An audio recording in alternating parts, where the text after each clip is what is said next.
يؤمنون بالله واليوم الآخر ويأمرون بالمعروف وينهون عن المنكر ويسارعون في الخيرات أولئك من الصالحين। ভূমিকা ছাড়াই শুরু করি। প্রথমে আপনাদের কাছে ক্ষমা চাইছি। আজকের এই নির্ধারিত সময়টা আমি অনুরোধ করেছিলাম শাইখকে যে বিশিষ্ট তিনজন মানুষ রয়েছেন, মাঝখানে আমাকে আর ঢুকিয়েন না। বিশেষ করে তিনজন মাদানী, উজ্জ্বল মানুষ, আলোকিত মানুষ, আলোকিত শহর থেকে আসা মানুষ, মদিনাতুল মুনাওয়ারা, যার বাংলা অর্থ হচ্ছে আলোকিত শহর। যে শহরে আলো পড়েছে, স্বয়ং জিবরিল আমিন আলাইহিস সালাতু ওয়াত তাসলিম যে আলো নিয়ে এসেছিলেন মুহাম্মদুর রাসূলুল্লাহ সাল্লাল্লাহু আলাইহি সাল্লামের কাছে, সেই আলোক ধারায় আলোকিত একটি নগরী থেকে এসেছেন। তাদেরকে আমরা পেয়েছি শাইখ হাশিম আল মাদানী, শাইখ আরিফুল ইসলাম আল মাদানী এবং সর্বোপরি আব্দুর রহমান আল আদিল আল মাদানী। এই সময়টা তিনজনকে ভাগ করে দিলে আমরা খুব উপকৃত হতাম মনে হচ্ছে। মাঝখানে আমি ঢুকে এটা একটা বিড়ম্বনার শিকার হলাম। যাই হোক, আমি আসি আপনাদের কাছে মূলত দুটি লোভে পড়ে। একটি হচ্ছে এখানকার খুব ন্যায়নিষ্ঠ আদর্শ ছাত্র, তোমাদের সামনে দাঁড়িয়ে দুটো কথা বলতে আমার খুব আনন্দ হয়, এই একটা। আর এখানকার সুযোগ্য এক ঝাঁক শিক্ষক আছেন যাদের কাছে অনেক কিছু শেখার অবকাশ পাই। আমরা যখন পড়েছিলাম তখন অতটা ছিল না, সাধ্য অভাব ছিল, খুব বড় ধরনের প্রতিষ্ঠানে যাওয়ার সুযোগ সুবিধা পাইনি। এখন বড় হয়ে গেছি, বুড়ো হতে চলেছি, এখন তো আর নতুন করে কোথাও ওই রকম সুযোগ সুবিধাও আশা করা যায় না। সেই জন্য এই ধরনের তরুণ তুর্কি এক ঝাঁক দক্ষ, যোগ্য এবং খুব ন্যায়নিষ্ঠ মনোযোগী শিক্ষকের সাথে বসতে পারা, এটা আর একটা লোভ। আর তৃতীয় একটা লোভ ঘোড়ার আসার, এখানে এলে বিশিষ্ট জনদের কাছে একটু দাঁড়াতে পাই, বসতে পাই। এই সমস্ত মাদানী, মাক্কি, সালাফি বিশিষ্ট মানুষরা আসেন, তাদের কিছু কথা শুনতে পাই। আমি সংক্ষিপ্ত পরিসরে একটি কথা বলে আজকের আলোচনার ইতি টানবো ইনশাআল্লাহ তাআলা আজিজ। সভার ইতি হবে না, সভার মূল আমাদের যার অপেক্ষায় দীর্ঘ সময় আমরা অতিবাহিত করেছি, দিবাভাগে দিনের প্রথম অংশে এই অনুষ্ঠানের যার জন্য আমরা মুখিয়েছিলাম কিন্তু পাইনি, তার আলোচনা আমরা দীর্ঘ সময় শুনবো। আল্লাহ আমাদেরকে শোনার, মনোযোগী শ্রোতা হওয়ার এবং জীবনে সেগুলি বাস্তবায়নের তৌফিক দিন, আল্লাহুম্মা আমিন। পবিত্র কোরআনের একটি আয়াতের দিকে লক্ষ্য রেখে কয়েকটি কথা বলবো। সেটি হচ্ছে এই, আমরা মানুষ হিসেবে আমাদের একটি স্বতঃসিদ্ধ প্রবৃত্তি আছে, প্রত্যেকটি ভালোর প্রতি আমাদের একটা দুর্নিবার টান আছে, আকর্ষণ আছে। সব জিনিস আমরা ভালো জিনিস পেতে চাই, ভালো কাপড়, ভালো খাবার, ভালো স্টেজ। শিক্ষক চান ভালো ছাত্র, ছাত্র হিসাবে তোমরা চাও ভালো শিক্ষক, মাদ্রাসা চায় ভালো যোগ্য কর্মী, সবাই ভালো জিনিস পেতে চায়। দোকানে গিয়ে এই শব্দটা মানুষের মুখে মুখে ফেরে। 5 টাকা দিয়ে একটা ভাঁড় চা খাবে, তাও মানুষ জিজ্ঞাসা করে, ভাই চা ভালো তো? ভালোর প্রতি এত টান কিসের? সব জিনিস আমরা ভালো পেতে চাই। কি গভীর বৈপরীত্য, কি আশ্চর্য একটা কন্ট্রাস্ট। ভালো জিনিস সবাই পেতে চায়, বিয়ে দিতে চায় ভালো বিয়ে, ভালো জামাই, ভালো বৈবাহিক বেয়াই মশাই, ভালো বৌমা, সবাই খোঁজ করি, চেষ্টা করি, মানুষকে জিজ্ঞাসা করি। ভালো প্রত্যেকটি জিনিসের প্রতি ভালো পাওয়ার, ভালোর চাহিদা, ভালোর একটি দুর্নিবার আকর্ষণ আমাদের মধ্যে লালিত হয়। প্রত্যেকটা জিনিস ভালো পেতে চাই, অথচ আমরা ভালো হতে চাই না। এই বৈপরীত্য আমাদেরকে কোথায় নিয়ে যাচ্ছে? কখনো মনে হয় না আমি যাই কিছু চাইবো সেটা ভালো জিনিস চাই, আর আমি নিজে ভালো নই? ভালো বন্ধু পেতে চাইছি, ভালো বন্ধু হতে চাইছি না। ভালো শিক্ষক চাইছি, ভালো শিক্ষক হতে চাইছি না। ভালো ছাত্র চাইছি, ভালো ছাত্র কখনো হওয়ার জন্য নিজে প্রচেষ্টা চালাচ্ছি না। সব জিনিস দুনিয়াতে আমি ভালো জিনিস চাই, আমি নিজে ভালো হতে চাই না। মনে রাখতে হবে, ভালো হয়ে কি করব? জান্নাতটা খুব ভালো জায়গা, খুব ভালো জায়গা। ভালোর চূড়ান্ত রূপ হচ্ছে জান্নাত। পৃথিবীতে নানান কাদা, মাটি, ধুলি, ধোঁয়া, আবর্জনা বহু কিছু আছে, জান্নাতে এসবের কোনো চিহ্ন মাত্র নেই। পরিচ্ছন্নতার, পবিত্রতার, সৌগন্ধের, সৌকর্যের, সৌন্দর্যের এক নিরবিচ্ছিন্ন প্রতীক হচ্ছে জান্নাত। আমরা জান্নাতগামী পাখি, জান্নাতে যেতে চাই। এই জান্নাত এতই ভালো, ভালো মানুষ ছাড়া সেখানে কারোর প্রবেশ অধিকার নেই। আমরা ভালো হব। জান্নাত যেহেতু খুব ভালো জায়গা, সেখানে আমরা যেতে চাই এবং সেখানে কেবলমাত্র আল্লাহ সুবহানাহু ওয়া তাআলা ভালো মানুষদেরকে নেবেন। আমরা সামান্য ত্রুটি বিচ্যুতির জন্য রিজেক্ট করে দিই আমাদের জীবন থেকে কত কিছু, শুধু ভালো নয় বলে। ভাই কি হলো ওটা? না ভালো নয় ভাই, নিলাম না। কি হলো? লিচুর দাম জিজ্ঞাসা করছিলেন, লিচু খুঁজছেন না, নাড়ছিলেন না, তখন লিচু নিলেন না। লিচু ভালো নয় ভাই। আপনার ঝোলাতে লিচুর ঠাঁই হলো না শুধু সামান্য দাগ ধরার জন্য। আপনার আমার ঠাঁই হবে এত দাগ, এত দুর্গন্ধ, এত ময়লা, এত আবর্জনা, এত বেপর্দা, এত অশ্লীলতা জড়িত থাকার পর আমি কি করে ঠাঁই পাবো? জান্নাতে যাওয়ার জন্য একটি আবশ্যিক, একটি অনিবার্য, একটি অপরিহার্য, একটি অবশ্যম্ভাবী শর্ত হচ্ছে ভালো হওয়া। আমি পবিত্র কোরআন এবং সুন্নাহর নিরিখে দুটি কথা বলবো। এক, ভালো মানুষের ভালো হওয়ার আমি আপনি ভালো বলার অধিকার নেই। কে বলবে ভালো? আমি বলবো আমার ছাত্রটা ভালো, ছাত্র বলবে আমার শিক্ষক ভালো, যার মাদ্রাসা তিনি বলবেন আমার মাদ্রাসা ভালো, আমার প্রতিষ্ঠান ভালো, আমার সংগঠন ভালো, ও বলবে আমার জামাই খুব ভালো, ও বলবে আমার বৌমা ভালো। আপনি আমি ভালো। ভালো মানুষকে তিনি একমাত্র বলার অধিকার রাখেন যিনি মানুষের স্রষ্টা। এবং সেই মহান আল্লাহ সুবহানাহু ওয়া তাআলা তার কিতাব পবিত্র কোরআনুল কারীমের ছত্রে ছত্রে ভালো মানুষের নানান অবয়ব, তার পরিকাঠামো, তার গুণাবলী, তার বিশেষণ, তার বিভিন্ন রকমের আচার আচরণ নিখুঁত সৌন্দর্যে পরিপূর্ণ করে আমাদের জন্য তুলে ধরেছেন। 5টি গুণের কথা বলবো ভালো মানুষ হওয়ার জন্য। কিভাবে আমরা ভালো হব, আমাদের মধ্যে কোন বৈশিষ্ট্য জাপিত হলে আমরা ভালো মানুষ হিসাবে আল্লাহ সুবহানাহু ওয়া তাআলার কাছে চিহ্নিত হব। 5টি। আর 2টি বৈশিষ্ট্য বলবো আপনি আমি নিজেকে কি করে চিনবো আমি ভালো লোক। আপনি চিনতে পারবেন আজকেই এই স্টেজে বসেই। লোকে বলুক আর নাই বলুক, আপনি নিশ্চিত হতে পারবেন ইনশাআল্লাহ তাআলা আজিজ যে আপনি ভালো লোক। আর একজন আমার পাশের লোকটা সত্যি ভালো লোক। তার চিহ্ন, তার কিছু বৈশিষ্ট্য 2টি সুন্নাহ থেকে উল্লেখ করব। প্রথমে ভালো মানুষকে আল্লাহ সুবহানাহু ওয়া তাআলা বলছেন ইউমিনুনা বিল্লাহ ওয়াল ইয়াউমিল আখির ওয়া ইয়ামুরুনা বিল মারুফ ইয়ানহাউনা আনিল মুনকার ওয়া ইউসারিউনা ফিল খায়রাত উলাইকা মিনাস সালিহিন। এরা ভালো লোক। কারা?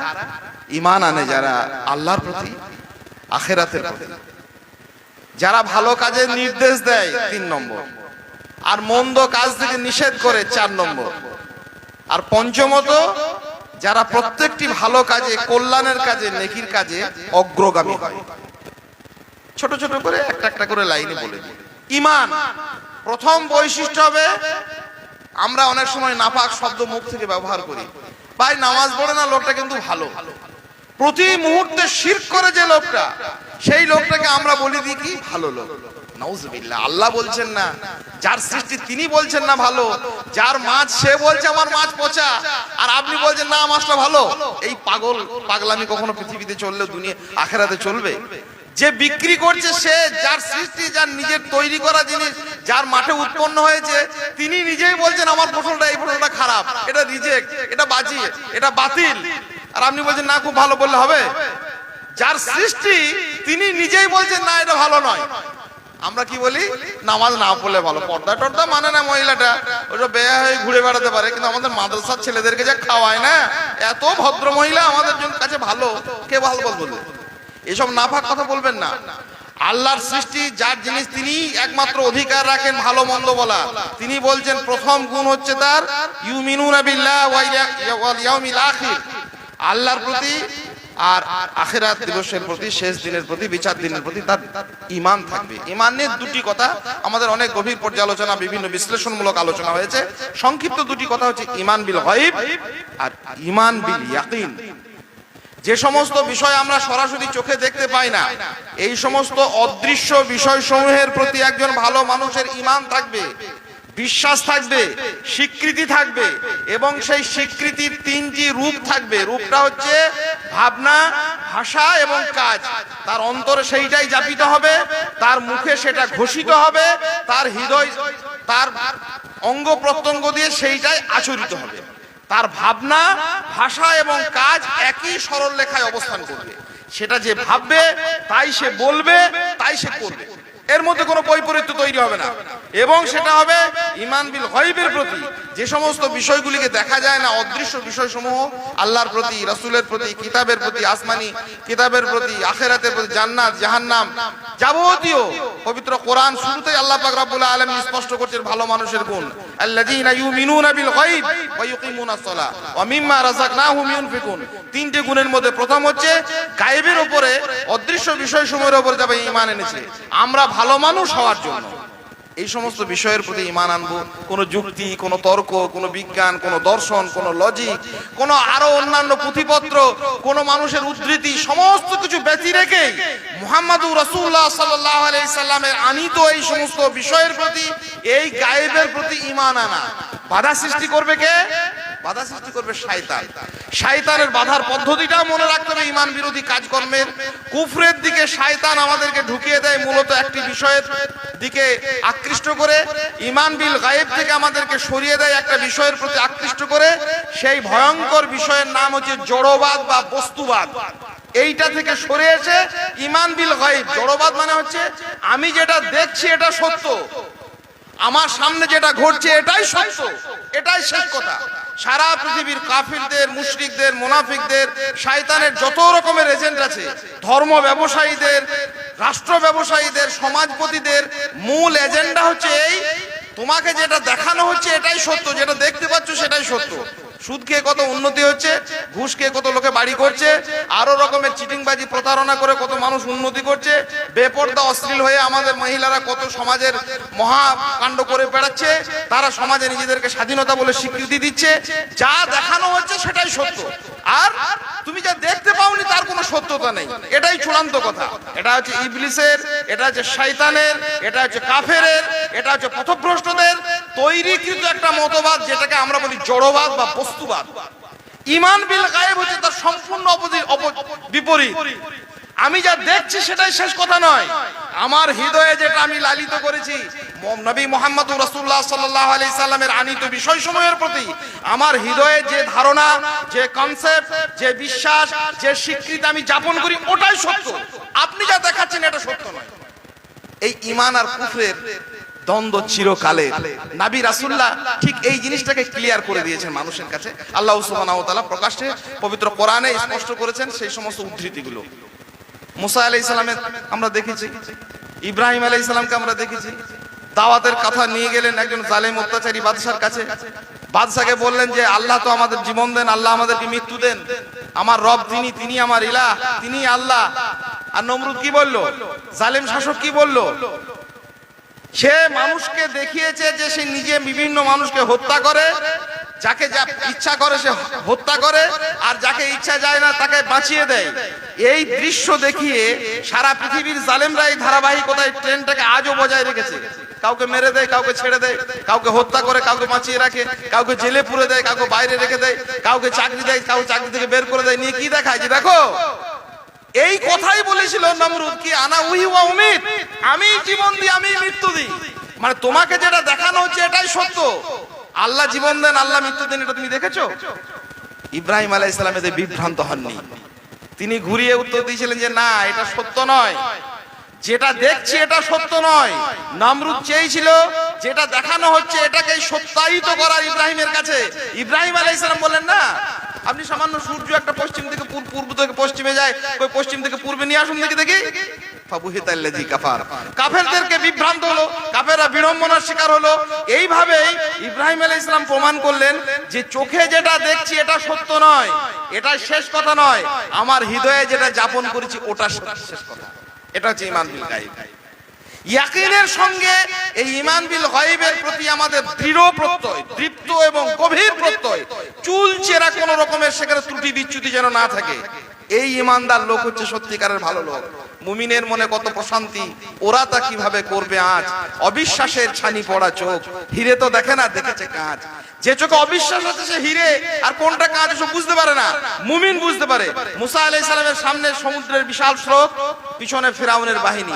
এমনকি মুসা আলাইহিস সালামের সঙ্গে যারা রয়েছেন তার সাহাবীরা, তারাও মুহূর্তের জন্য দুর্বল হয়ে পড়ছেন। ক্বালা আসহাবু মুসা, মুসার সেই লোকেরা বলছেন কি ইন্নাল্লাহ মুদরাকুন, নবীজি ধরা পড়ে গেলাম, কি হবে? সামনে বিপুল স্রোত আর পিছনে ফিরআউনের বিপুল বাহিনী, তাহলে কি করব, বাঁচবো কি করে? একজন মানুষ প্রতিবাদ করলেন, তার নাম মুসা আলাইহিস সালাম। তিনি বললেন কাল্লা, কখনো না, ইন্না মায়া রব্বি সাইয়াহদিন, আমার রব আমার সঙ্গে আছে, তিনি এখনই আমাকে রাস্তা দেবেন। তোমরা চোখে যেটা দেখাচ্ছ ওটা সত্য নয়, আমার হৃদয়ে যেটা আমি লালন করেছি ওটাই সত্য। চোখে দেখছি সমুদ্রের বিপুল স্রোত, পিছনে দেখছি ফিরআউনের বাহিনী, এটাই শেষ কথা আমি মনে করি না। আমার হৃদয়ে যেটা যাপন করেছি, আল্লাহ আমাকে সাহায্য করবেন, আল্লাহ মুমিনদেরকে সাহায্য করেন, আল্লাহ তার বান্দাদের কল্যাণ চান, ওটাই সত্য। আমরা জালেমদেরকে দেখে বিভ্রান্ত হই, বিশেষ করে জালেম শাসকদেরকে দেখে বিভ্রান্ত হই। মেরে দেয়, কেটে দেয়, বলে দেশ থেকে বের করে দেবো, কাউকে হত্যা করবো, কাউকে অমুক করবো, কাউকে তমুক করবো। সারা পৃথিবীর জালেমদের মাত্র দুটি পথ, মুমিনরা মনে রাখবেন ভালো লোক হওয়ার জন্য। একটা পথ হচ্ছে ভয় দেখানো, আর একটি পথ হচ্ছে লোভ দেখানো। দুনিয়াতে যত জালেম শাসক এসেছিল, আসবে, বা বিগত অতীতে এসেছিল, বা বর্তমানে আছে, তাদের মাত্র দুটি রাস্তা। লোভ দেখায়, তোমাদের এই দেবো, তোমাদেরকে ওই করে দেবো, তোমাদেরকে স্বর্গ দিয়ে দেবো, তোমাদেরকে চাকরি দিয়ে দেবো, তোমাদের ব্যবসার উন্নতি ঘটবে। লোভ দেখায়, অথবা তারা ভয় দেখায়। দুটি থেকে একজন ঈমান বিল গায়বের প্রতি যে বিশ্বস্ত একজন মুমিন, তারা সরে আসে। শয়তানের এই ফাঁদে পা দেবো না। চোখে যেটা দেখছি সেটা চূড়ান্ত নয়, সেটা শেষ কথা নয়। আমার হৃদয়ে যেটা যাপন করেছি সেটাই চূড়ান্ত কথা। এই ঈমান আল্লাহর প্রতি, গায়বের অদৃশ্য বিষয়সমূহের প্রতি অবিচল থাকাটা একজন ভালো মানুষের প্রথম গুণ। দ্বিতীয় কি, আখিরাতের প্রতি ঈমান থাকবে। কি ঈমান? আমার যত বিত্ত হে রব, আমার যত বাণী, সবই তোমায় দিতে হবে, জানি সে তো জানি।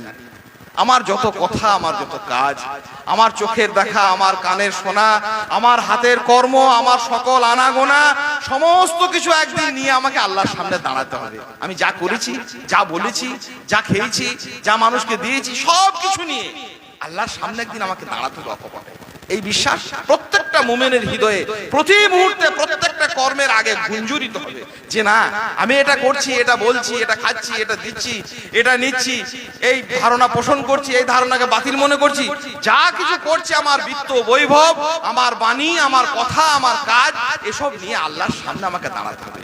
এই বিশ্বাসের প্রতি গভীর প্রত্যয় ইয়াকিন থাকবে, যেমন করে মুসা আলাইহিস সালামের ছিল, যেমন করে ইব্রাহিম আলাইহিস সালামের ছিল, যেমন করে জাদুকরদের সামনে মুসা আলাইহিস সালাম দৃপ্ত ভঙ্গি গ্রহণ করেছিলেন, কোনো বিন্দুবৎ কোনো ত্রুটি বিচ্যুতি ছিল না।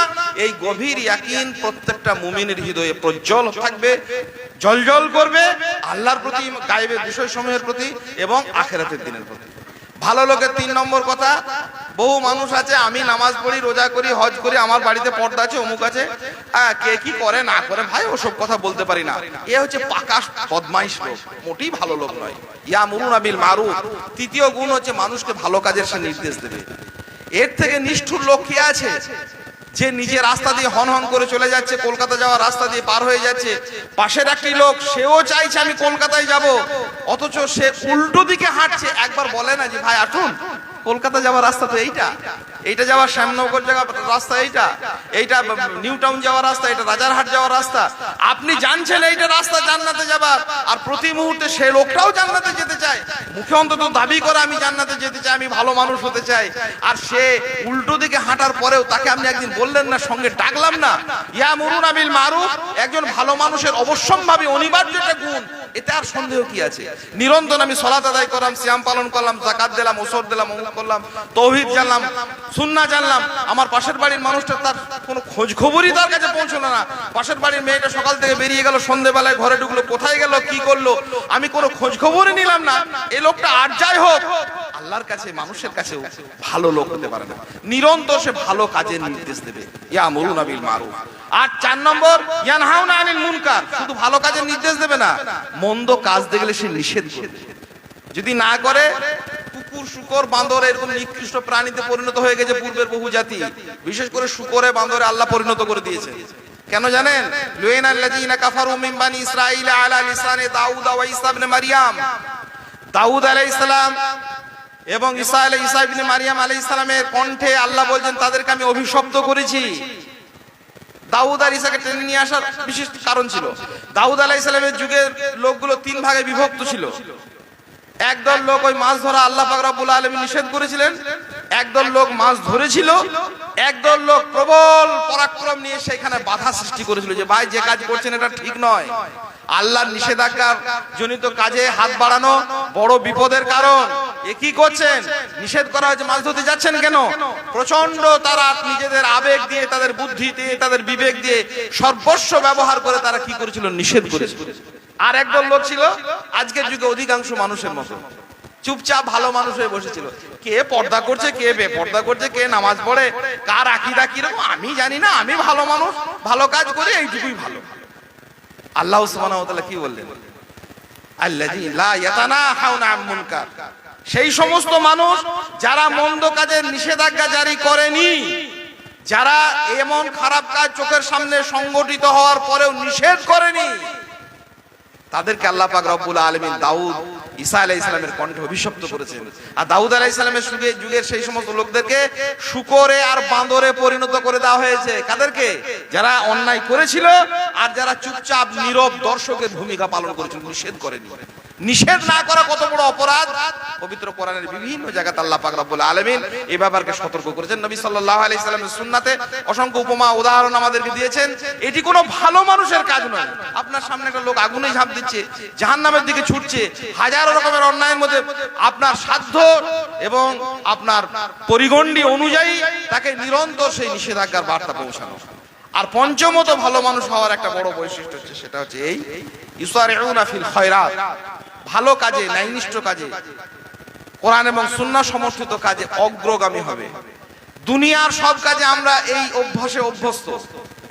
ওর বাড়ি হয়েছে, আমার একটু আরো ভালো বাড়ি হোক, ওর ছেলে রেজাল্ট করেছে, আমার ছেলে আরো একটু ভালো রেজাল্ট করুক। সমস্ত কাজে আমরা আগে বাড়তে চাই, অগ্রগামী হতে চাই, প্রতিযোগিতা করতে চাই। শুধু দিনের কাজে আমাদের পশ্চাদপসরণ। 50,000 টাকা দিলাম, আমি দিলাম 50,000 টাকা, পাশের লোকটা আরে ও আমার থেকে বেশি জমি চাষ করে, ও বেশি টাকার মালিক, দিল না, বড় আফসোস হচ্ছে, মানে আমি দিয়ে দিলাম, এটা তো আমার কষ্ট হচ্ছে। প্রত্যেকটা কাজে, শিক্ষার কাজে, দীক্ষার কাজে, দানের কাজে, সাদকার কাজে, ইবাদতের কাজে, বিভিন্ন রকম যত রকমের দ্বীনি কর্মকাণ্ড আছে, সেখানে আমরা সব সময় ও কত দিল, আরে আমার থেকে ওর অনেক প্রপার্টি বেশি, আমি বিয়ে দিচ্ছি, আমি অনুষ্ঠান করছি, আমার সন্তানাদের জন্য খরচ করছি, আমি ছেলে মেয়েদের লেখাপড়ার জন্য ব্যয় করছি, প্রত্যেকটা কাজে আমি এগিয়ে যেতে চাই। দিনের কাজে এগিয়ে যাওয়ার আমার প্রবণতা নেই। এই মানুষটির মধ্যে ভালো মানুষ বেশিক্ষণ থাকবে না। যদিও ভালো মানুষের অনেক বৈশিষ্ট্য থাকে, সেগুলো বিনষ্ট হবে, কারণ এর এগিয়ে যাওয়ার প্রবণতা নেই। 5টি গুণ আল্লাহ পাক রব্বুল আলামিন স্পষ্ট করছেন, ইউমিনুনা বিল্লাহ ওয়াল ইয়াউমিল আখির ওয়া ইয়ামুরুনা বিল মারুফ ওয়া ইয়ানহাউনা আনিল মুনকার ওয়া ইউসারিউনা ফিল খায়রাত উলাইকা মিনাস সালিহিন। এরা ভালো, যার সৃষ্টি সেই মহান স্রষ্টা আল্লাহ সুবহানাহু ওয়া তাআলা, তিনিই বলছেন ভালো লোক। আমরা ভালো লোক হব। দুনিয়াতে বিভিন্ন জিনিস, যেমন আমরা ভালো জিনিস চাই, ভালো জিনিস পেতে চাইলেই হবে না, ভালো জিনিস হতে চাও। আল্লাহ পাক রব্বুল আলামিনের কাছে এই ব্যাপারে দোয়া করি। আমাদের মাদ্রাসা, আমাদের প্রতিষ্ঠান, আমাদের ছাত্র, আমাদের শিক্ষক, আমাদের সার্বিক পরিমণ্ডল, আমরা যেমন সবকিছুকে ভালো পেতে চাই, তেমনি করে আল্লাহ আমাদেরকে ভালো হওয়ার তৌফিক দিন। আল্লাহুম্মা আমিন। চিনবেন কি করে? 2টি বৈশিষ্ট্য। নিজেকেই চিনুন আগে, অন্যকে পরের কথা। আপনি ভালো মানুষ কিনা, প্রথম একটি বৈশিষ্ট্য নিজের মধ্যে উপলব্ধি করা এবং এই বৈশিষ্ট্যটাকে নিজের মধ্যে নিয়ে আসা। যদি দেখেন কোনো ভালো কাজ করে আপনার আনন্দ হয়, একজন বিশিষ্ট দার্শনিক বলেছিলেন, কোরআনের কথা ধার করেই হয়তো, যে একজন মানুষকে ভালো মানুষ চেনা যাবে এই দেখে কি তাকে হাসায় আর কি তাকে কাঁদায়, কোন জিনিসে সে আনন্দ পায়, কোন জিনিসে সে ব্যথিত হয়। নবী সাল্লাল্লাহু আলাইহি সাল্লামের স্পষ্ট কথা, ইজা সাররাতকা হাসানাতুকা ওয়া সাআতকা সাইয়্যাতুকা ফান্তা মুমিন। যখন দেখবে কোনো ভালো কাজ তোমাকে আনন্দ দেয়, মন্দ কাজ ব্যথিত করে, তখন তুমি মুমিন। ভালো কাজ আনন্দ দেয়, দুনিয়ার সর্বোত্তম একটা ভালো কাজ নবী মুহাম্মদুর রাসূলুল্লাহ সাল্লাল্লাহু আলাইহি সাল্লাম স্পষ্ট করছেন, খায়রুকুম মান তাআল্লামাল কুরআন ওয়া আল্লামা। সেই মানুষটা সবথেকে ভালো লোক যে কোরআন পড়ে আর পড়ে, কোরআন শেখে আর শেখায়। তাহলে যিনি কোরআন শেখেন অথবা শিক্ষা এবং শিক্ষা দেন, তিনি হচ্ছেন একজন মহান মানুষ, তিনি একজন ভালো লোক। তাহলে ভালো লোকের তার কাজটা খুব ভালো কাজ। এই কাজ করে আপনাকে আনন্দ পেতে হবে। এইরকম মনে করলে হবে না। কি করেন গো? বলে গোড়ার মাদ্রাসাতে চাকরি করি। কি করবো ভাই, অন্য কোথাও কিছু পেলাম না, মাদ্রাসাতে রয়েছি। ছেলেটাকে কি দিয়েছেন? কি দেবো? ওই গোড়ার আসে পড়ছে, অমুক জায়গাতে পড়ছে, কোরআন পড়ছে। কোরআন পড়ে আর কোরআন পড়ি আপনার আনন্দ হচ্ছে না? ভালো লোক হতে পারা যাবে না। ভালো মানুষ হওয়া এটার জন্য খুব কষ্ট হয়ে যাবে। ভালো মানুষের একটা চিহ্ন হচ্ছে ভালো কাজে সে আনন্দ পাবে, মন্দ কাজে সে ব্যথিত হবে। উল্টো আমাদের প্রতিক্রিয়া সমাজে তৈরি হয়। আমরা বড় হয়েছি মন্দ কাজে আনন্দ পেয়ে। ছেলেরা স্কুলে পরীক্ষা দিতে যায়, জিজ্ঞাসা করা হয়, আরে কেমন পরীক্ষা হলো বাবা? পরীক্ষা ভালোই হয়েছে। গার্ড কেমন ছিল? খুব ভালো গার্ড ছিল। ভালো গার্ড মানে কাকে বলে জানেন? ওকে দেখার সুযোগ দিয়েছে, অন্যের নকল করার সুযোগ দিয়েছে, চুরি করার সুবিধা করে দিয়েছে, সেই জন্য বলেছে ভালো গার্ড। আর যখন এসে বলেছে কেমন পরীক্ষা হলো ইংরেজি আজকে, পরীক্ষা খুব ভালো হলো না। আজকের একজন গার্ড ছিলেন না, অত্যন্ত বাজে গার্ড, বেকার ফালতু লোক, একদম মাথা ঘোরাতে দেয় না, মানে চুরি করতে দেয়নি বলে সেই লোকটা খারাপ। ভালো কাজেই আমরা কষ্ট পেয়েছি। ফুড অফিসার আমার বিভিন্ন রকমের আমার বিরুদ্ধে এলিগেশন দিয়েছে, আমার চুরি ধরেছে, সেই জন্য রেশনের ডিলার বলছে আমাদের এলাকায় একটা ফুড অফিসার এসেছে, এত বাজে লোক। আমাদের থানার একটা ওসি এসেছে, এত ফালতু লোক। কি করে? ওকে চুরি করার সুযোগ দেয়নি বলে ওটা ফালতু লোক হয়ে গেছে। আর যে চুরি করার সুযোগ দিয়েছে সে খুব ভদ্রলোক। ভালো কাজেই আমরা কষ্ট পেয়েছি যুগে যুগে। মানুষকে ঠকিয়ে মানুষ আনন্দ পায়, প্রতারণা করে আনন্দ পায়, টিকিট না কেটে কোনো এক জায়গায় সফর চলে গেছে সেখানে আনন্দ পায়, হাজারো রকমের সরকারি ট্যাক্স কর ফাঁকি দিয়ে আনন্দ পায়, মানুষকে ফাঁকি দিয়ে আনন্দ পায়, জাতিকে ফাঁকি দিয়ে আনন্দ পায়। এই লোকটা ভালো লোক হবে? ভালো লোকের বৈশিষ্ট্য নিজেকে উপলব্ধি করা, ভালো কাজে আপনার আনন্দ পাচ্ছেন কিনা। আর মন্দ কাজ হতে পারে মানুষের দ্বারাই হবে, কার দ্বারাই হবে? মন্দ কাজ যেন আপনাকে ব্যথা দেয়, কষ্ট দেয়, হৃদয় দুমড়ে মুচড়ে কুকড়ে একাকার হয়ে যায়। আমি কি করলাম, এটা ভুল করলাম। তওবা করা, মানুষের সঙ্গে সম্পর্কিত বিষয় হলে তার কাছে ক্ষমা চাওয়া, পার্থিব লেনদেনের বিষয় হলে সেই লেনদেন তার কাছে ফিরিয়ে দেওয়া, এই নানাবিধ পদ্ধতিতে মন্দ কাজ থেকে আমাদেরকে প্রত্যাবর্তন করা, সরে আসা এবং ভালো কাজে আনন্দিত হওয়া, এটা একটা বৈশিষ্ট্য। আর দ্বিতীয় ভালো মানুষের একটা বৈশিষ্ট্য চেনার উপায়, শায়েখ আমাদের সেই অংশটা অনেকটা বলে দিয়েছেন, আব্দুর রহমান আল আদিল আল মাদানী, যে কে আপনার বন্ধু আর কে আপনার শত্রু। রাতে শুয়ে শুয়ে মনে মনে করবেন কোন লোকের সঙ্গে কথা বলতে আপনার ভালো লাগে, কোন মানুষটার সঙ্গে ফোনে আলাপ করতে আপনার খুব মনটা তৃপ্ত হয়, কোন মানুষের পাশে বসতে আপনি আহ্লাদিত হন, আর কোন মানুষটার সাথে কথা বলতে বিরক্ত সৃষ্টি হয়, কোন মানুষের সঙ্গে দেখা হলে আপনার মনটা মানে কি ভালো লাগে না, এইসব ফালতু কথা, কি কথা বলছে। আর কাকে আপনার ভালো লাগছে আর কাকে আপনার ভালো লাগছে না, কার সঙ্গে বন্ধুত্ব স্থাপন করতে ইচ্ছা হয়, কার সঙ্গে শত্রুতা পোষণ করার জন্য মনের ভিতরে একটা আবহাওয়া সৃষ্টি হয়। বন্ধুকে শত্রুকে ইসলামে পবিত্র কোরআন এবং সুন্নাতে এর একটা স্পষ্ট মানদণ্ড আছে। বন্ধু হচ্ছে সেই চূড়ান্ত বন্ধু হচ্ছেন তিনি, যিনি আমাদেরকে অন্ধকার থেকে আলোর দিকে নিয়ে আসেন। আল্লাহু ওয়ালিউল্লাযীনা আমানু ইউখরিজুহুম মিনাজ যুলুমাতি ইলান নূর। আর চূড়ান্ত শত্রু হচ্ছে সেই যে আমাদেরকে আলো থেকে অন্ধকারের দিকে নিয়ে চলে যায়। ওয়াল্লাযীনা কাফারু আউলিয়াউহুমুত তাগুত ইউখরিজুনাহুম মিনান নূরি ইলাজ যুলুমাত। এই যে শয়তান, খবিস, কোরআন বিরোধী, সুন্নাহ বিরোধী, দ্বীন বিরোধী, ইলমের সবচেয়ে বিরোধী হচ্ছে কে? শয়তান। আর সেই শয়তান এবং শয়তানের এজেন্টদের সঙ্গে আমাদের বন্ধুত্ব হলো। আল্লাহ নিষেধ করলেন, ইয়া আইয়ুহাল্লাযীনা আমানু খুলু ফিস সিলমি কাফা ওয়া লা তাত্তাবিউ খুতুওয়াতিশ শাইতান ইন্নাহু লাকুম আদুউম মুবিন। খবরদার, শয়তানের সঙ্গে বন্ধু করো না, সে তোমাদের প্রকাশ্য শত্রু। শয়তানের পদাঙ্ক অনুসরণ করো না, সে তোমাদের ঘোর দুশমন। দুশমনের সঙ্গে এত বন্ধুত্ব ভালো লাগলো, দস্যুকে এত বন্ধু ভাবতে মনে ধরলো। যে আমাকে কোরআন শেখাচ্ছেন, সুন্নাহ শেখাচ্ছেন, দ্বীন শেখাচ্ছেন, তিনি আমার বন্ধু নন। যে আলেম ওলামা আমাদেরকে পবিত্র করছেন, তিনি আমাদের বন্ধু নন। যিনি আমাদেরকে পর্দার কথা বলে গেলেন, তিনি আমাদের বন্ধু নন। বেপর্দা করে আমাদের মেয়েদেরকে, মায়েদেরকে নগ্ন করে দিল যারা, তারা আমাদের বন্ধু হলো। তাদের মুখচ্ছবি নিয়ে দিনের পর দিন, ঘন্টার পর ঘন্টা মোবাইল স্ক্রিন আমরা তাকিয়ে থাকি। তাদের নাম মুখস্থ করি। 25 জন ক্রিকেটারের নাম মুখস্থ হয়ে আছে, সিনেমার অভিনেতা অভিনেত্রীর নাম মুখস্থ হয়ে আছে, পবিত্র কোরআনে বর্ণিত 25 জন নবীর নাম আমার মুখস্থ নাই। দুনিয়ার মানবতার সমস্ত যুগের সমস্ত মানুষের সর্বোচ্চ স্তরের বন্ধু তো তারাই। সেই বন্ধুদেরকে ভালো লাগেনি? কবি বলেছেন খুব সুন্দর করে, ফুলের পরশ সইতে পারিনি, কাঁটাই বেশিছি ভালো, আঁধারের সাথে মিতালি করেছি, কখনো খুঁজিনি আলো। ফুলের পরশ সইতে পারিনি, কাঁটাই বেশিছি ভালো, আঁধারের সাথে মিতালি করেছি, কখনো খুঁজিনি আলো। খেলিয়াছি মোরা শয়তানি খেলা সারাটা জীবন ভর, শত্রুকে মোরা বন্ধু ভেবেছি, আপনে করেছি পর। চলিতাম যদি রসুল পাকের সুন্নার পথ ধরি, মরু জীবনের মরা ডালগুলি ফুলে ফুলে যেত ভরি। ফুলের পরশ সইতে পারিনি, কাঁটাই বেশি ভালো। ফুল ভালো লাগেনি, কাঁটা ভালো লেগেছে। যারা আমাদেরকে পবিত্র করেন, পরিচ্ছন্ন করেন, তৌহিদের শিক্ষা দেন, সুন্নাতের বাতাবরণ তৈরি করেন, অশ্লীলতা থেকে সরিয়ে নিয়ে এসে আমাদেরকে শালীনতার পাঠ দেন, তারা আমাদের বন্ধু হলো না। আলেম ওলামারা, ন্যায়নিষ্ঠ কোরআন সুন্নাহর অনুসারীরা, পরেশগার মুত্তাকি মানুষেরা, এই লোকরা যদি মনে হয় যে আমার বন্ধু নয়, নিজের বন্ধুত্বের সার্কেলের চিটিংবাজ, প্রতারক, লটারি কাটা, দাড়ি চাচা, হারামখোর, মাফিয়া, তোলাবাজ, সিন্ডিকেট, 2 নম্বরই, ছাগল চোর, হাঁস চোর, মোষ চোর, এই সমস্ত চোর ডাকাত, এই লোকগুলো যদি আপনার এই কল লিস্টে থাকে বন্ধু হয়ে, প্রিয় হয়ে, ভাই হয়ে, এদের সঙ্গে কথা বলতে যদি আনন্দ পান, আর ভালো মানুষদের সঙ্গে যদি কথা বলতে আপনার বিরক্তি হয়, জানতে হবে ভালো মানুষ আমি হতে পারিনি। এটা একটা বড় মানদণ্ড, এটা মনে রাখতে হবে এবং এ ব্যাপারে আমাদেরকে সজাগ থাকতে হবে।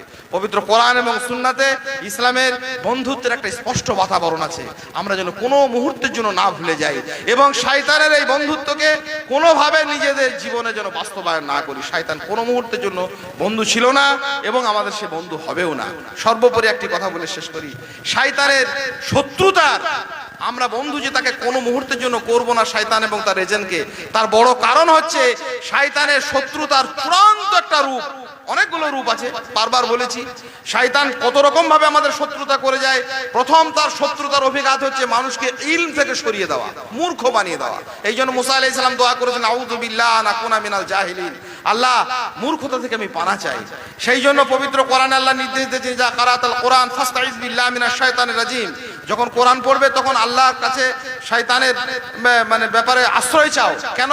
শয়তান বাধা সৃষ্টি করে, শয়তান সব থেকে বেশি বাধা সৃষ্টি করে কোরআন এবং দ্বীন শেখার ব্যাপারে, যাতে করে মানুষকে মূর্খ বানানো, মানুষকে ইলম থেকে বিচ্যুত করতে পারলে শয়তানের সমস্ত সিদ্ধান্ত, সমস্ত রকমের পরিকল্পনা খুব সহজে বাস্তবায়ন করতে পারে। আপনার কাছে যদি ইলম থাকে তাহলে কিন্তু শয়তান সহজে সেই কাজটি পারবে না। আজকের বিশেষ করে জ্ঞান অনুসন্ধানী যে সমস্ত আমরা ছাত্র শিক্ষক যারাই আমরা আছি, সকলকে এই ব্যাপারে সজাগ থাকতে হবে যে দুনিয়ার সব জায়গাতে শয়তান বাধা সৃষ্টি করে, সব থেকে বেশি বাধা সৃষ্টি করবে ইলম অর্জনের ব্যাপারে। কাজে আমরা যারা ইলম অর্জন করছি, ইলম অর্জনের এদারাকে পরিচালনা করছি, আমাদেরকে খুব বেশি বেশি করে শয়তানের ব্যাপারে আল্লাহর কাছে আশ্রয় চাইতে হবে যে আল্লাহ আমাদেরকে যেন পানা দেন, আশ্রয় দেন। কারণ প্রতি মুহূর্তে সে আমাদেরকে পদস্খলিত করার, সে আমাদেরকে প্রতারিত করার, প্ররোচিত করার তো মানে চেষ্টা চালিয়ে যাবে। শয়তানের দ্বিতীয় পদ্ধতি হচ্ছে অপচয় এবং অপব্যয় করানো। পবিত্র কোরআনে আল্লাহ স্পষ্ট করেছেন, শায়তানু ইন্নাল মুবাজ্জিরিনা কানু ইখওয়ানা শায়াতিন ওয়ালা তুবাজ্জির তাবজিরা, অপচয় করো না, অপব্যয় করো না। কারণ শয়তান অপচয়কারী, অপব্যয়কারী হচ্ছে শয়তানের ভাই। আমরা যারা শিক্ষক আছি, বিশেষ করে ছাত্র আছি, শিক্ষক আছি, শিক্ষা অনুরাগী আছি, সকলকে আমাদেরকে সজাগ থাকতে হবে। শয়তান যখন ইলম থেকে আমাদেরকে দূরে সরাতে পারবে না, তখন আমাকে অপচয়কারী করে দেবে। কিসের অপচয়? সময়ের অপচয়, সম্পদের অপচয়, সম্পর্কের অপচয়, বিভিন্ন রকমের ভালো নিয়ামতপূর্ণ কাজের অপচয় করা। সময়ের আমরা অপচয় করব না, সম্পর্কের অপচয় করব না। শিক্ষকের কাছে যে সময়টা বসে থাকবো সেই সময়টাকে পূর্ণভাবে আমরা কাজে লাগাবো। ছাত্র হিসাবে যে সময়টা মাদ্রাসাতে থাকবো পূর্ণভাবে আমরা কাজে লাগাবো। কারণ শয়তান হচ্ছে অপচয়কারী এবং অপচয়কারী ভাই, সে আমাদেরকে সবসময় বাধা সৃষ্টি করে। আর শয়তানের শেষতম চূড়ান্ততম একটা কৌশল বলে আজকে শেষ করবো, সেটা হচ্ছে কি জানেন? প্রতারণা, ঠকানো। প্রথমে যখন সদাসিদ্ধ ভাবে পারবে না, তখন এমন ভাবে করবে কাজটা যেটা হবে ডাহা মিথ্যা একটা প্রতারণা। এক জিনিস দেখাবে আর এক জিনিস করবে, এটা শয়তানের বড় কাজ। আর এই ফিতনাতে আমরা বহু মানুষই পড়ে যাচ্ছি, বহু বিদগ্ধ পণ্ডিত মানুষও আমরা আক্রান্ত হয়ে পড়ি। আল্লাহ আমাদেরকে পানাহ দিন। সেটা কি? প্রতারণা করা। পৃথিবীতে প্রথম প্রতারণা করেছে ইবলিস শয়তান, আদম আমাদের বাপের সঙ্গে। আদম আলাইহিস সালামকে সে কি বলেছিল? জাল আদুল্লুকা আলা শাজারাতিল খুলদ ওয়া মুলকিন লা ইয়াবলা।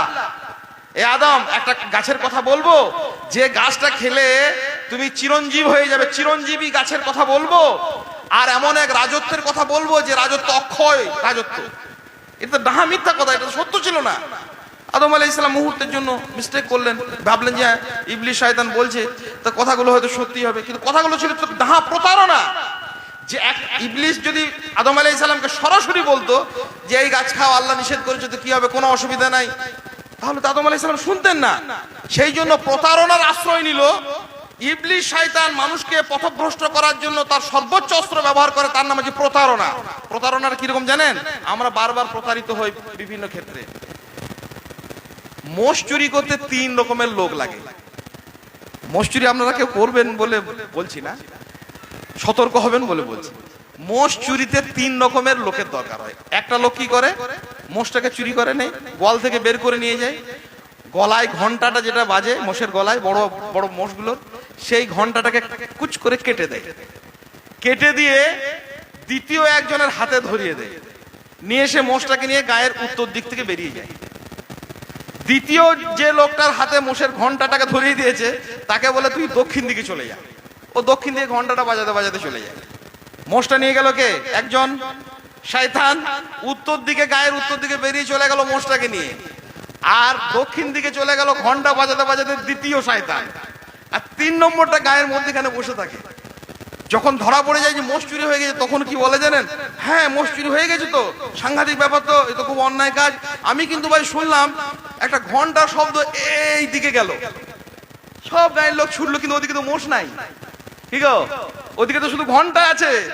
ঘন্টা বাজাতে বাজাতে ছুটছে ওই শয়তান। মোষ তো চলে গেছে দক্ষিণ দিকে, উত্তর দিকে যাচ্ছে মোষের ঘন্টা। আর মধ্যখানে শয়তান বোঝাচ্ছে কি, যে দেখো মোষ এই দিকেই গেছে, নিশ্চয়ই এইদিকে আমি ঘন্টার শব্দ শুনতে পেয়েছি। গ্রামের লোক হু হু করে ছুটলো। যখন গ্রামের লোকের একটু সন্ধান পেল এই ঘন্টাওয়ালা, তখন ঘন্টা বাজাতে বাজাতে ঘন্টাটা এসে ফেলে দিয়ে চলে গেল। গায়ের লোক এসে দেখলো যে এই ঘন্টাটা পড়ে রয়েছে, তাহলে মোষের গলাতে ঘন্টাটা খুলে গেছে গো, ওই চোর নিশ্চয়ই ঘন্টাটাকে খুলে দিয়েছে, নিয়ে এই দিকে মোষটা নিয়ে গেছে। ওই দিকেই হাঁটছে লোক, কোনোদিনই তো পাবে না, মোষ তো অন্যদিকে চলে গেছে। শয়তানের প্রতারণার রাস্তা হচ্ছে এই। সারা দুনিয়া জুড়ে, সারা সোসাইটি জুড়ে ইসলামের নানা বিধিবিধান যখন আমাদের কাছে মানুষরা বলেন এই করতে হবে, ওই করতে হবে, শয়তান আমাদেরকে প্রতারিত করে। কেউ বলে ডাক্তার করো, প্রফেসর করো, শিক্ষা করো, অমুক করো, বিল্ডিং করো, কেউ বলে টাকা পয়সা উপার্জন করো, কেউ বলে ইংরেজি শেখো, কেউ বলে ফার্সি শেখো, কেউ বলে নাগরি শেখো, কেউ বলে বিদেশে পাড়ি জমাও। হাজারো রকমের শয়তান একটা করে ঘন্টা ধরিয়ে দিয়েছে। মুহাম্মদুর রাসূলুল্লাহ সাল্লাল্লাহু আলাইহি সাল্লাম স্পষ্ট করেছেন, তারাকতু ফীকুম আমরাইন, তোমাদের কাছে দুটি জিনিস রেখে গেলাম, লান তাদিল্লু মা তামাসসাকতুম বিহিমা, কখনোই পথ ভুলবে না, কখনোই পথ হারাবে না, মোষও হারাবে না, গরু হারাবে না, রাস্তাও হারাবে না। দুটি জিনিস মনে রাখতে হবে, কিতাব এবং সুন্নাহ। আমরা শয়তানের প্রতারণায় পড়ে বারবার পথ হারিয়ে দিই। শয়তান ইমানের সেই জায়গাটা পাতিটাকে নিয়ে, পথ চলার সেই মূল পাথেরটাকে নিয়ে, কোরআন এবং সুন্নাহটাকে নিয়ে একদিকে চুরি করে পালিয়ে যায়, আর একদিকে ঘন্টা বাজাতে বাজাতে একজন ছোটে। সে কি বলে, তোমরা মুসলমানরা এই কোন রাজনীতি না করলে তোমাদের কাজ হয়? পার্লামেন্ট দখল না করতে পারলে হবে? কেউ বলে অস্ত্র ধরো, কেউ বলে শাস্ত্র ধরো, কেউ বলে গদি দখল করো, কেউ বলে রাষ্ট্র কায়েম করো, কেউ বলে সুফিজম নিয়ে এসো, আর কেউ বলে আধুনিক শিক্ষায় তোমরা সুপণ্ডিত হয়ে যাও। হাজারো রকমের শয়তান ঘন্টা ধরিয়ে বসে আছে, মোষ ওদিকে চুরি হয়ে পালিয়ে গেছে। প্রতারণায় পড়বেন না। নবী মুহাম্মদুর রাসূলুল্লাহ সাল্লাল্লাহু আলাইহি সাল্লাম স্পষ্ট করে দিয়েছেন কোন পথে আমাদের সঠিক পথ পাওয়া যাবে, কিতাব এবং সুন্নাহর পথে। সেই সুন্নাহর পথ এখনো রয়েছে আলহামদুলিল্লাহ। আলেম ওলামারা রয়েছেন, কিতাব সুন্নাহ ওয়ালারা রয়েছেন, সালাফদের মানহাজের অনুসারীরা রয়েছেন, তারা আমাদেরকে পথ দেখাচ্ছেন। এটাই আল্লাহর বড় নিয়ামত, এটাই আল্লাহর বড় শুকরিয়া। সেই জন্যই প্রতিষ্ঠান, সেই জন্য এই বানাত, সেই জন্য এই বানিন, সেই জন্য মেয়েদের শিক্ষা, সেই জন্য ছেলেদের শিক্ষা। ওই একটাই মাত্র সঠিক পথ